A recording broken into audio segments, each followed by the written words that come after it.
फिर से आपका फायदेमंद फंड्स में। और आज हम बातचीत करें एक्सिस ग्रोथ अपॉर्चुनिटीज फंड के बारे में और जिनेश गोपानी से चर्चा हो रही जो इस फंड को मैनेज करते हैं।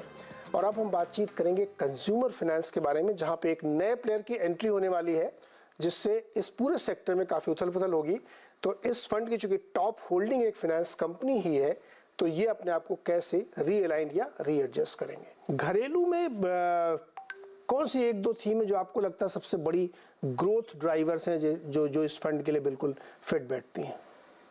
अगर आप इंडिया का कॉन्स्ट्रक्ट देखिए, अगर आप 6% रियल जीडीपी ग्रोथ देख रहे हो और 11% नॉमिनल जीडीपी ग्रोथ देख रहे हो, there will be many sectors and many companies जहां मार्केट शेयर गेन अपॉर्चुनिटी है और can become pretty big, can grow at 1.5x to 3x of nominal GDP.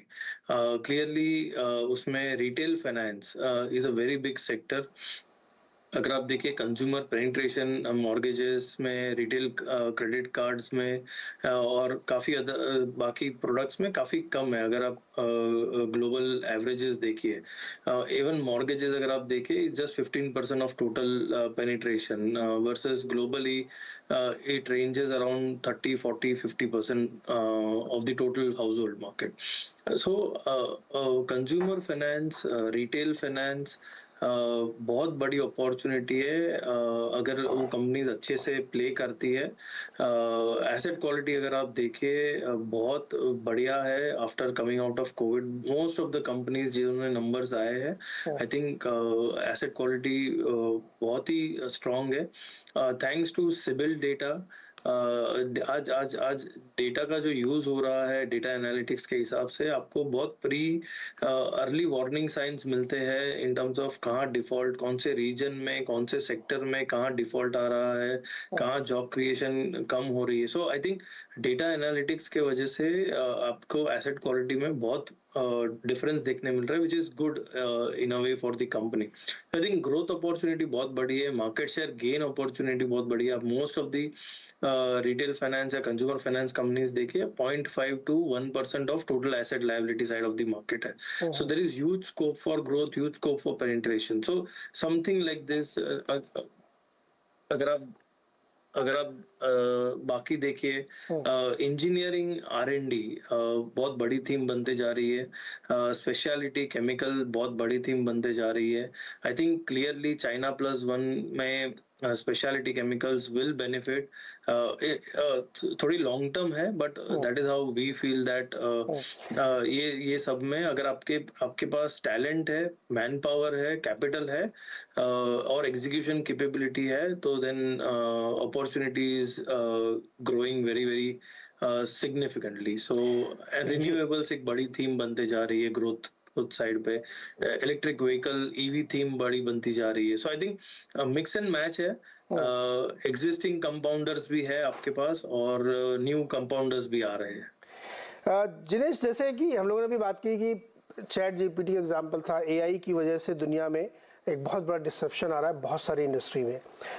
वैसे ही भारत में जैसे एक पेंट इंडस्ट्री में एक बड़ा डिसरप्शन किया, नए बड़े दिग्गज प्लेयर आने की वजह से पुराने प्लेयर थोड़े से हिल गए और अब वो कैपेक्स स्ट्रेटजी के थ्रू और ज़्यादा से ज़्यादा लेवरेज लेने की वजह से अपने आप को सेफ गार्ड करते दिख रहे हैं। वैसे ही retail finance, consumer finance industry में भी एक तो बहुत सारे प्लेयर हैं, ऊपर से जाइंट प्लेयर्स के आने की एंट्री होने वाली है। उसकी वजह से पूरे सेक्टर में एक रिजिक की अनुमान संभावनाएं तमाम ब्रोकरेज रिपोर्ट्स में बताई जा रही कि ये सेक्टर अगेन बहुत होगा। तो चूंकि आपकी होल्डिंग्स इसमें काफ़ी वेटेज रखते हैं कई सारे बड़े दिग्गज प्लेयर, क्या ये एक ऐसा सेक्टर है जहां पे आपको रीथिंक करना पड़ेगा स्ट्रेटजी वाइज, क्योंकि बहुत बड़े चेंजेस आने की तैयारी है और जिस डेटा एनालिटिक्स के दम पे सारा कुछ हो रहा है, तो जो न्यू एंट्रेंट है उनके पास यही उनकी सबसे बड़ी स्ट्रेंथ है कि उनके पास हैंडी सब कुछ है। तो क्या आप इस पर रीथिंक करेंगे अपनी टॉप होल्डिंग्स के बारे में?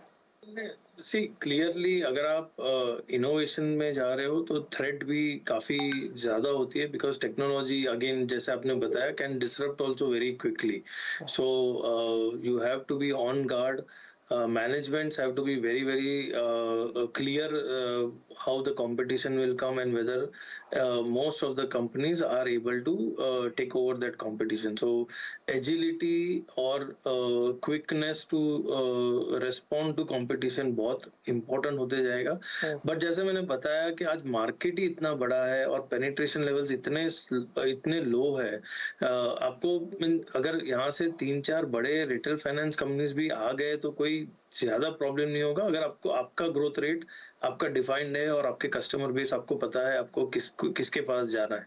So it's a 1.4 billion population plus अगर आप उसकी 10% भी मार्केट शेयर गेन करते हैं, mean like 14 crore people, I mean you can just imagine the amount of market availability, market share penetration availability, or opportunity to get market share from that individual person in terms of the wallet share. So I think because market बड़ा है, आपकी अगर base infrastructure layout strong है, omni channel presence है, technology पे you have invested like the new players, I think it's a huge market. And plus अगर आप जैसे मैंने बताया कि अगर आप टोटल एनबीएफसीज भी देख लीजिए, total share of the NBFCs in the total asset liability side itself is very small.